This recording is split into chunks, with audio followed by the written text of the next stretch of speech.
It's Backstage Pass with Steve Ryan.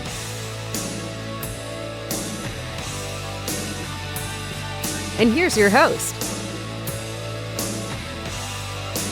Steve Ryan. So good. I'm glad we connected, brother. I am too, Steve. That's great. This is great that you want to speak to me about the new Extra Cherries record.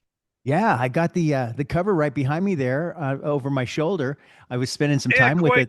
Quite nice artwork. Yeah, Compliments of Jason Camino, my guitar player. He's got a company called J.K. Herman Designs, and he does all our artwork for us. He's fabulous. yeah, it's beautiful. It, you know, I was listening to the first single, Heavy Metal, and to me, you know what I love about the band?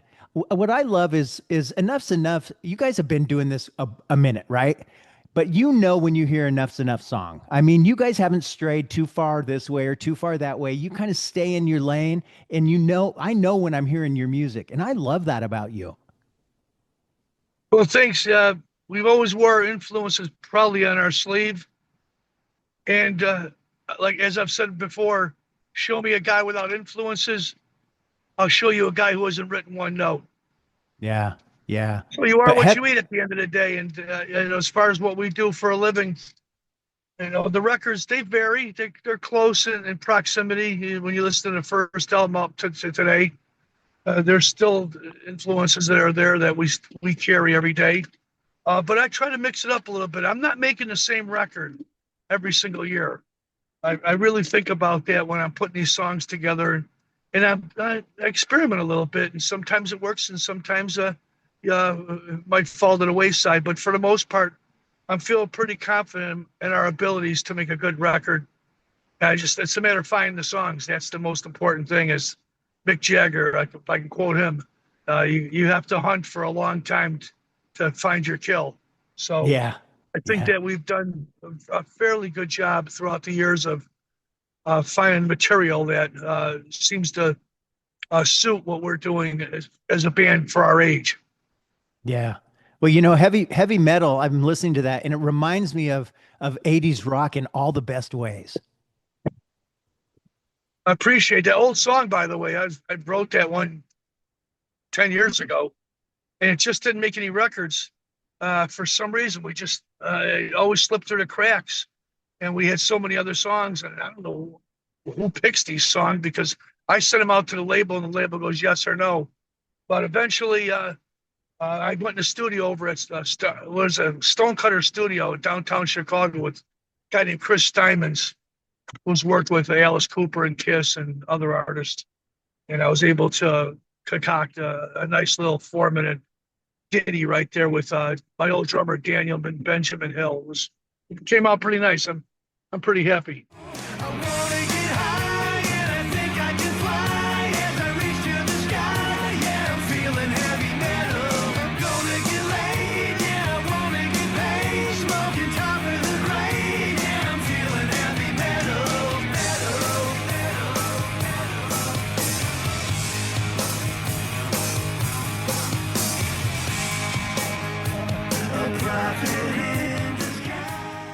Yeah, you had a lot of big name guests on the album. Show up on the album. How was that?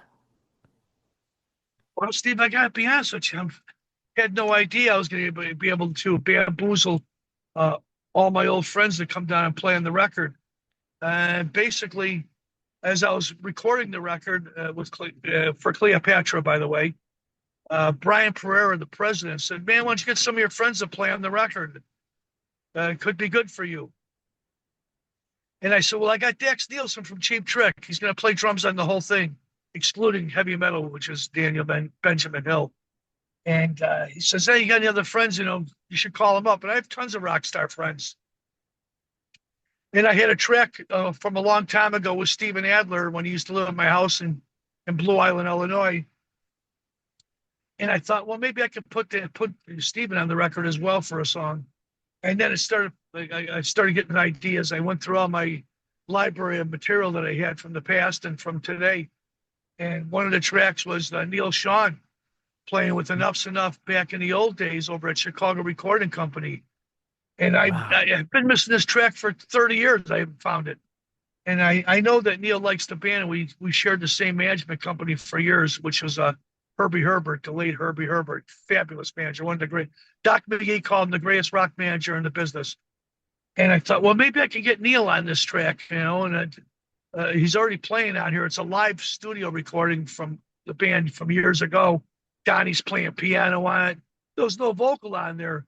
And a red light went off in my head, the old light bulb, and it said Robert Fleischman, because Yeah. I just played on the Robert Fleischman Emotional Atlas record. And that's more like a EDM record, It's kind of like a lot of synthesizers, and a lot of underground drum machines and stuff. I thought, the only real instruments in that record is Robert's beautiful voice and my bass guitar.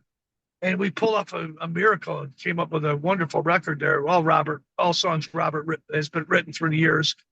And I called him on the phone. I said, Robert, I know you played Journey. I know you co-wrote Wheel in the Sky and Anytime and all those great songs with Journey before Steve Perry.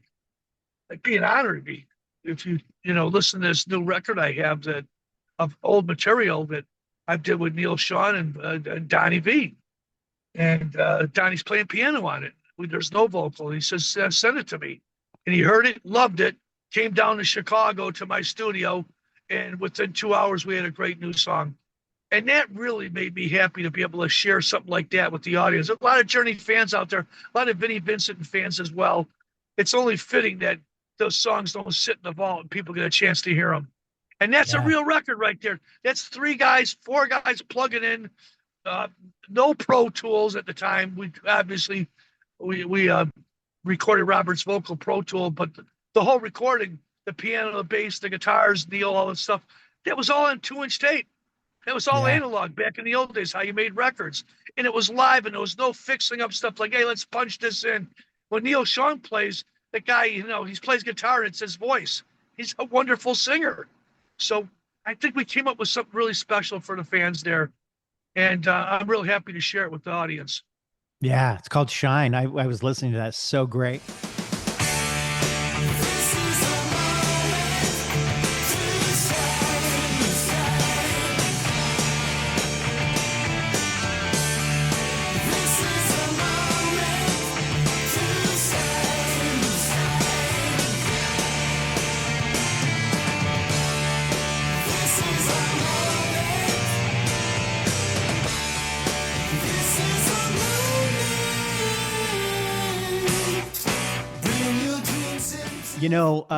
Robert Zander makes an appearance on "You Make Me Want to Lie," and man, I love his voice too.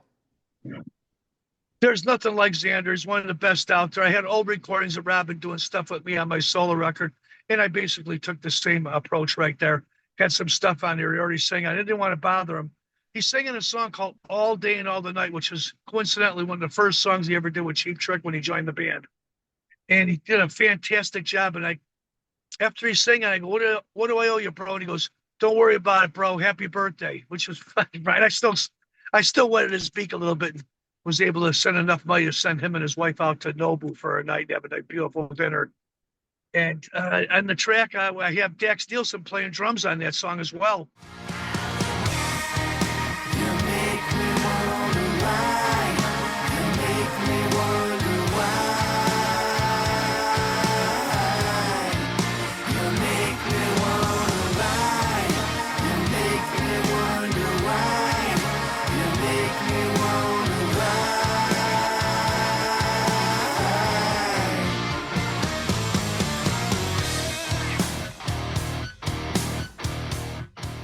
So it was only fitting to add that Robin Zander vocal on the chorus of Make Me Want to Lie. And I also have Derek Frigo on there too, where I went in the annals of my library of material.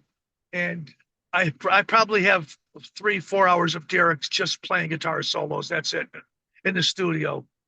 I remember the old days when he'd be recording and I'd have my friends like Weasel Zappa coming by or Rick Nielsen from Cheap Trick, and they'd push me to the side just to see what he was doing because he had such a wonderful timbre. It's so great with the vibrato arm. Very melodic player, kind of like David Gilmour meets Alan Holdsworth. He's just a top-notch guy. If it wasn't for Derek, we wouldn't be talking right now because in those early days, we shopped all those demo tapes out. Nobody cared whatsoever. Doc McGee came and visited us at Royal Recorder Studios when we were doing our first album with Skid Row. And Doc says, I got 3 cassette tapes in my car. 2 of them are your band. I said, nah, man, appreciate any help you can get. And just having Derek play guitar solos on 4 or 5 songs, we immediately had a bidding war. I really believe it wasn't for Derek joining Enough's Enough, we wouldn't have a conversation right now. Or maybe we would. It'd be a miracle either way. But Derek was the conduit to help Enough's Enough get into business and reach an audience. Yeah. You know, there's a song on the new album called Magnificent. And Steve Stevens plays, Billy Idol's from Billy Idol's band plays guitar. Man, that guy, I just saw them play about a year and a half ago, and he did a guitar solo that was probably about, I don't know, and I'm not lying, probably about 10 minutes long. It was incredible. People were going crazy. I remember seeing Steve Stevens playing Wembley Stadium with the Japanese artists. I can't remember the cat's name, started with a K, Kamiko or something. Anyway, I went to go see him play. There was probably 40,000 people in the audience. He first came out with acoustic, then came out with electric. He played a solo for 10, 15 minutes. He commanded the audience. Yeah. Anytime a guitar player can do that, that says a lot. But I knew Steve in the old days when he used to play when he lived in New York, and I played on some demos for him as a favor. And lo and behold, I ended up getting on those records with him too. He took those demos and used my bass parts, which was really nice.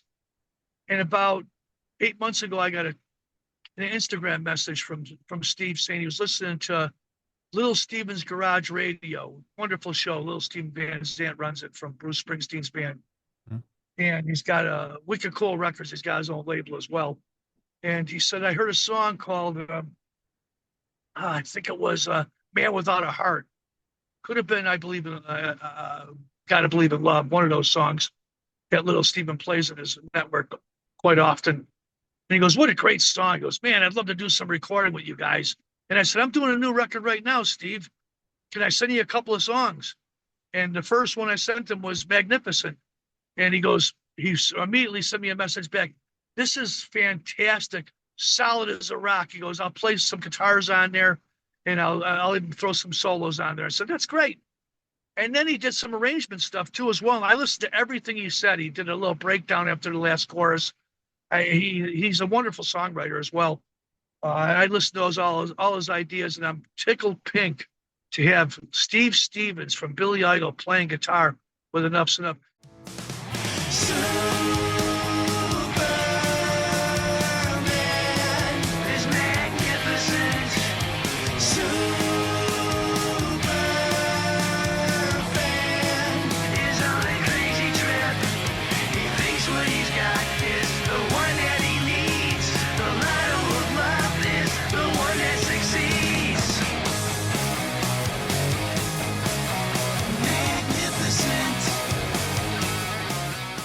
He also used to play with Michael Monroe, too, a long time ago, Jerusalem Slim. That was a great band. Anything he touches is fantastic. Yeah. Yeah. Oh, he's so good. Hey, can we talk about the 89 debut album a little bit? Because I know people want to talk about that a little bit.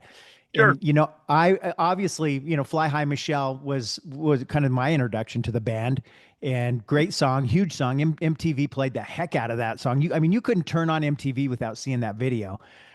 When you guys were breaking, did you know that there was something there and MTV was going to grab you and it was going to become this thing, or were you surprised? Take me back a little bit.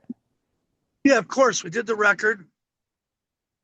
The label never showed up one time at the studio while we made the recording. They believed in us. They heard our demo tapes that I recorded at 2231 Prairie in Blue Island with Donnie. It was just Donnie and myself and a Lisa's drum machine.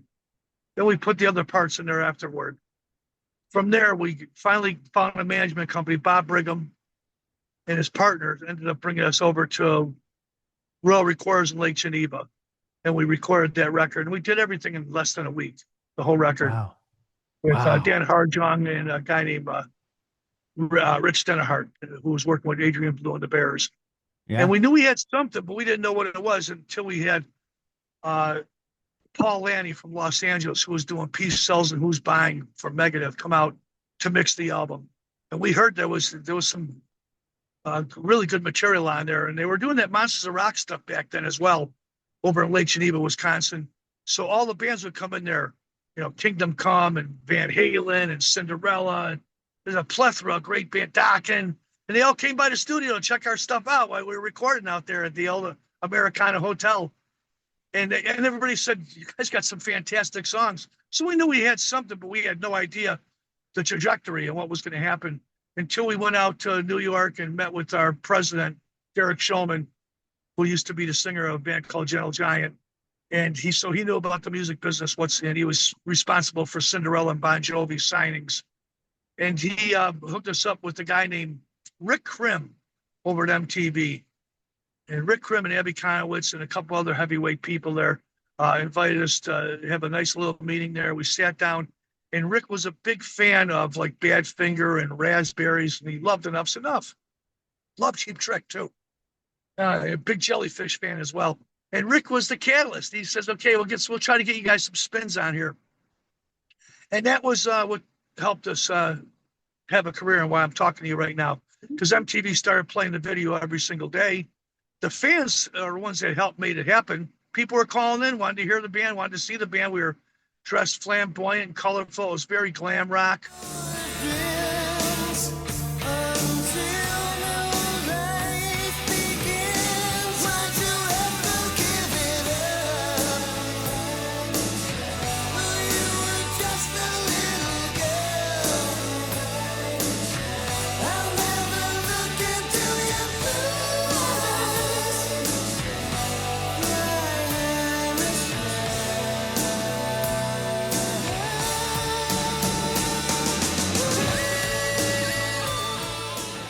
But the fact of the matter is, at the end of the day, when you turn a radio on, you don't see smoke machines and chicks shaking their asses and flamboyant, colorful makeup and lipstick. You just hear the music, right? And we got caught behind the eight ball, perhaps there, but it helped us in the beginning, where we were able to go out and tour with bands like Def Leppard and Badlands and Cheap Trick, and gave us a chance right there, but. To answer your question, we had no idea. Nobody had a crystal ball. All we knew was Donnie and I knew we had some good songs, and we put everything into what we were doing. Yeah. Well, and New Thing was on that album too, and that was all over MTV as well, and radio, and it holds up. That was the first legitimate hit, Steve. Yeah. When New Thing came out of the box, that caused a lot of commotion, and people really loved it because it had some balls. Fly Michelle was a little bit more pop. Beautiful song. Donnie concocted a really nice melody line there. We pillaged the riff from Adrian Belew at one of his rehearsals. I played it on bass. Donnie just switched it over and put it on guitar. Then I of course, said, the riff wrote itself. But the fact of the matter is that was a wonderful pop song to follow up New Thing, which was kind of ran the borderline of, Cheap Trick meets, a little bit of Sweet.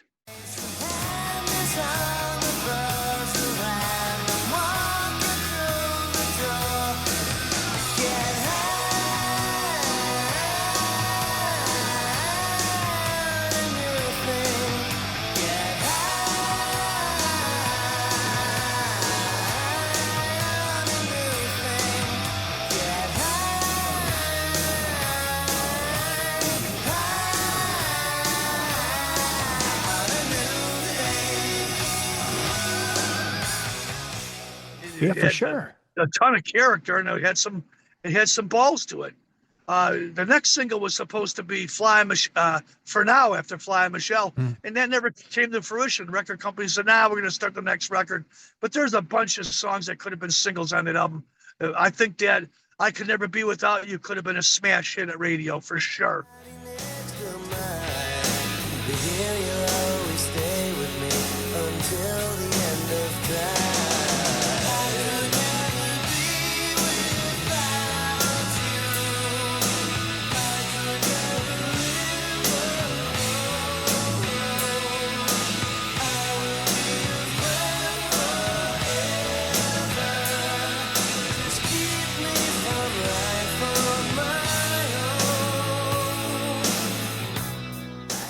Beautiful song. Donnie's vocal was just incendiary. kind of Robin Zander-esque a little bit because we always showed our influences. We always wore them on our sleeve. But the record company never got that far into it. 2 smash hit songs, as far as I'm concerned, New Thing and Fly Michelle. And then they pulled the plug and said, let's go do the next record.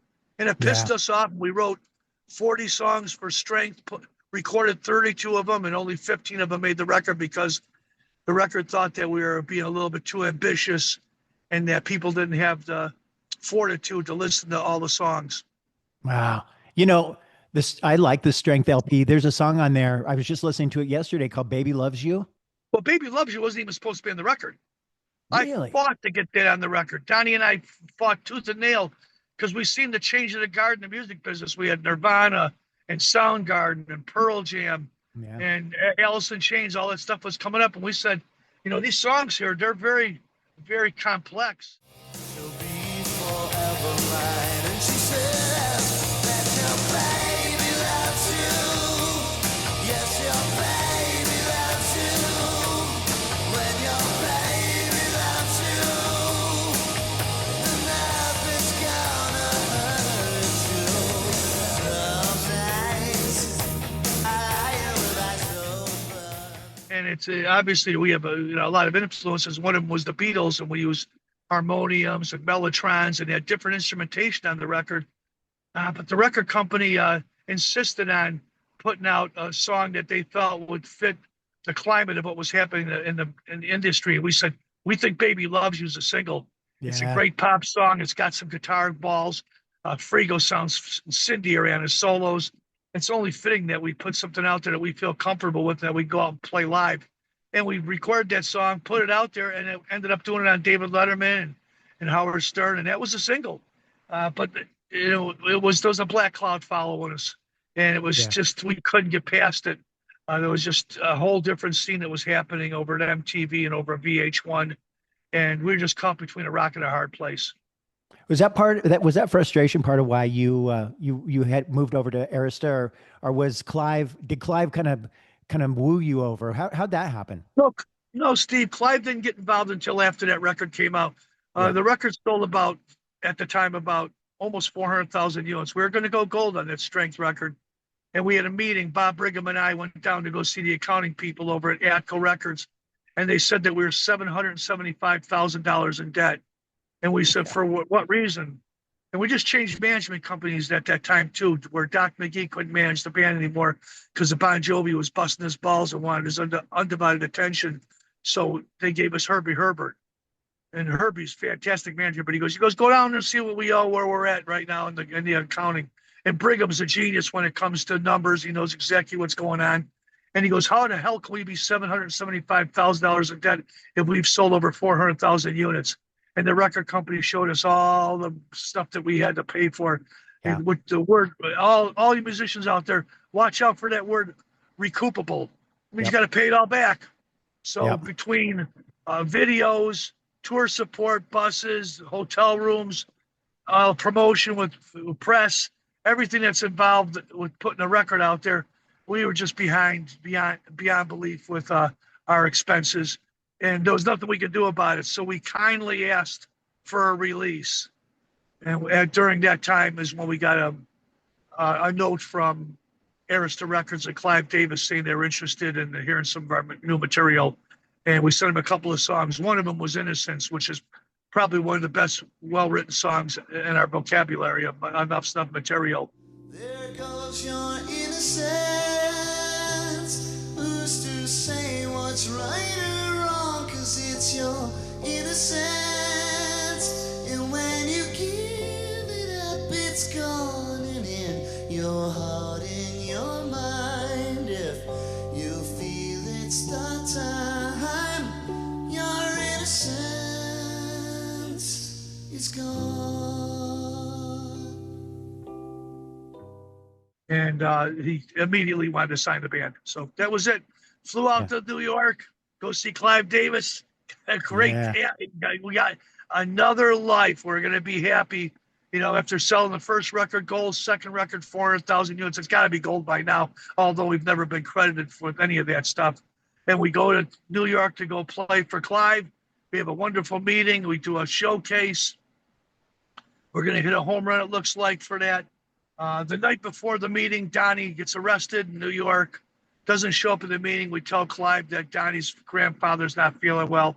Donnie won't be able to make the meeting. So Brigham and I, and Vicky Fox was with us at the time, went to the meeting at 9 o'clock in the morning over to Arista Records. And after listening to a half dozen songs, Clive stood up. He says, "Introducing the cornerstone of our rock department, Enough's Enough." And we knew he had the deal. It was great.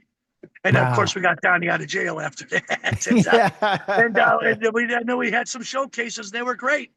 New York. We had some wonderful opportunities, and then everything stopped once we had that debacle of a show over at the Roxy in Los Angeles in front of all Clive's constituents, and that's when they really didn't want to give us a hand. After that, they thought they signed. The thoughts at the label was we just signed Badfinger or the Raspberries, and then when they seen us at the showcase at the Roxy, they thought we were more like Motley Crue or one of those metal bands, and it just didn't work for us yet. Yeah. We still went out and toured around the country, but we were confusing motion with progress at the time. We should have just took a little break right there because the label they were interested in other stuff that was selling. Yeah. In 94, you guys put out an album called Seven, and it's kind of this acoustic thing going on there. But I really enjoy that too. Do you dig that record, or where do you when you do live stuff, do you ever go back to that? That's a great record. We do Wheels in the set every single night. Sometimes nothing warms you like the rain, yeah. I'm a wheel, the wheels turn, rolling over anything in front of me. Like a wheel, wheels burn, burning like the soul that's inside of me. Like a wheel, wheels turn, and take me away. And it's one of the best tracks that Donnie and I have ever written, I think, for a rock song. Beautiful track. And not to sound immodest, but there's a lot of good songs. I think Enough Stuff is recorded. We have over 300 songs on Spotify. But that's one where it's real special. Donnie and I collaborating in the studio downtown Chicago. Tommy Lipnick's studio. Derek, one take guitar solo. It was, obviously the band was in trouble at that time. We had a lot of substance abuse problems, but we still were coming up with some great material and some good songs. But on that Seven record, that was lucky because after a 96, Herbie Herbert and Bob Brigham both said they're leaving. And got Enough's Enough. They couldn't manage us anymore. There was too many problems in the band, and they were upset at the trajectory of what was happening in the music business. And so I begged Herbie, please stick around and help us out. We have all these songs we written over at Chicago Recording Company. And Herbie says, look, put all the stuff that's about drugs and promiscuity and substance abuse on one record and take all the pop stuff about love and hope and put it on another record and send it out to me. And I did. And we were devastated at the time. We're losing Herbie Herbert, losing Bob Brigham, the two catalysts that were helping move Enough Stuff along, trying to help us move forward. And obviously with the substance abuse problems that we were going through, the inmates were in the asylum. We didn't know what was going on, but I knew enough to put those records together and send them out to Herbie Herbert by myself. And Herbie heard the pops, the rock stuff and the heavier side of Enough Stuff. And then he heard the pop stuff and he goes, I got an idea. He goes, I'm going to take these songs. I'm going to go get a record deal in Japan. Then I'm out. And he went over to Japan and also in the United States as well, and got us a deal and got us 150 grand when we had no money. We didn't have a pot to piss in. And then he goes, okay, I got to go now, guys. But Chip, you have my number. I'm available 24/7. I consider you family, which was really nice. Those records really did. That kept us in the business, kept us going, and gave us a little credibility. And we weren't about to stop. And then right after that, Donnie split, left the band. But I was able to bamboozle and get him back in for a little while. We were able to make a couple of more records, and those records are all strong too. I consider Donnie V one of the quintessential singers of our generation. And of course, we're not the same people that we were back then. But those songs, those are timeless. They'll last a lifetime. And I'm really proud of our collaborations together and our lives. My family took them in, and my mom and dad loved Donnie beyond belief. and the fans were strong. And even though every time we slipped, we would get back up, the fans seemed to stay with us, and there was always hope there. And Donnie does a solo stuff now, and it's really good. I played his last solo record, and on the new Enough Snuff albums, I always try to get a song or two on there with him, because you never know when there's somebody out there, some kind of director or producer goes, man, I love this band, I love these songs. Maybe I can help you guys out with something in my movie or a soundtrack or TV show. So I still look out for the big picture. I'd love to see a payday one day for all the hard work and dedication that we've put into this. You're taking the new album out on the road. Where is the best place for people to follow you and look at tour dates and know if you're coming anywhere near them? Steve, it's real simple. You can follow Enough's Enough on Instagram, on Twitter, which is X, or on Facebook as well. Or you can check us out. I got on my stuff, Chips Enough on Instagram and Twitter as well. It's pretty simple in this day and age to follow your favorite artists, or anybody for that matter. So if anybody wants to check us out, we're also on Cleopatra Records, and we're being inducted. If I can be proud of a great moment that's happening for us, we're inducted into the Illinois Rock and Roll Hall of Fame on September 14th with Disturbed, Smashing Pumpkins, Richard Marx, Head East, bunch of illustrious cats on there. And Donnie and I will actually be performing a couple songs live for the first time in 13 years. So wow, it's wonderful that we get a chance to come full circle and we get recognition for all the years of hard work. Wow. Good for you. Congratulations, brother. I've only gone through about half of my notes. I'd love to schedule a follow-up sometime and go over some of the songs we haven't talked about, but please do, Steve. I know I'll be you're glad busy. to talk to you. I'd love to do it. I'm on tour right now with Pretty Tied Up, which is the GNR Experience. These guys are great. We got the cat from Paraguay who sounds just like Axl Rose singing these songs every night. And of course, I lived with Steven Adler, my good buddy, for years and years over in Studio City, and played in his band. So it's kind of funny. Here I am now on tour, playing around the country, doing these songs off Appetite for Destruction to 1,000 people a night. It's incredible. But I'll be back out with Enough's Enough starting in the middle of August, and we'll be touring around the country. So check out our dates at enoughsenuff.com, ENUFF.ZNUFF.com. You see all our dates, everything that we're doing. And next year, brand new documentary. People are going to be blown away by the wonderful story, exposing the warts, scars, and tattoos of what Enough Snuff is all about. 2026, it'll be out. It's called Strength and Innocence. Yeah. Well, let's talk before that comes out, and we'll talk about that. And we'll talk about the songs we didn't get to. And man, because I could talk to you for another hour. Thanks, Steve. I appreciate that. It really means a lot to me that you reached out and want to talk and share my story, or our story, with the audience. And of course, I wish you and your family well. We'll talk again in the future. Okay. I'm back on the road. I got to get back in this Oscar Minor Wiener wagon. Yeah. Yeah. Take care, brother. Be well. Let's talk again soon. God bless you and your family. Cheers. Hey, everybody out there, thank you. Thank you, Chip. For questions or comments, email Steve at steveryan.songoftheday@gmail.com.